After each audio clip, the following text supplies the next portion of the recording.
Uncle আপনাকে নববর্ষের শুভেচ্ছা শুভেচ্ছা। শুভেচ্ছা। আঙ্কেল, পহেলা বৈশাখের সাথে পান্তা ইলিশের কি সম্পর্ক একটু যদি আমাদেরকে বলতেন। পহেলা বৈশাখের সাথে পান্তা ইলিশের কোনো সম্পর্ক নেই, বিন্দু পরিমাণের সম্পর্ক নেই পান্তা ইলিশের সাথে। হ্যাঁ, পান্তার সাথে সম্পর্ক আছে, কিন্তু ইলিশের সাথে সম্পর্ক নেই। তুমি পহেলা বৈশাখের দিন পান্তা ভাত কাঁচামরিচ পেঁয়াজ দিয়েও কিন্তু খেতে পারো। মোস্ট ফেভারিট, সবারই মোস্ট ফেভারিট আলু ভর্তা দিয়েও কিন্তু তুমি খাইতে পারো। ইলিশ মাছ যে খাইতে হবে তার কোনো কিন্তু নজির নেই। অ্যাট দ্য 17th সেঞ্চুরি সবাই কিন্তু পান্তা আলু ভর্তা পেঁয়াজ কাঁচামরিচ খাইতো।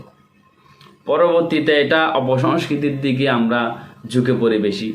পান্তা ইলিশ এটাকে ট্রেডিশন হিসেবে কিছু ধনী লোক আছে না, কিছু টাকাওয়ালা লোক আছে না, ওরা এই জিনিসটাকে পান্তা আলু ভর্তা না করে পান্তা ইলিশ মাছের দিকে নিয়ে গেছে। কিন্তু পান্তা ইলিশের সাথে পহেলা বৈশাখের কোনো সম্পর্ক নেই। পান্তা ভাত হইতেছে আমাদের চাষারা রেগুলার খেয়ে থাকে।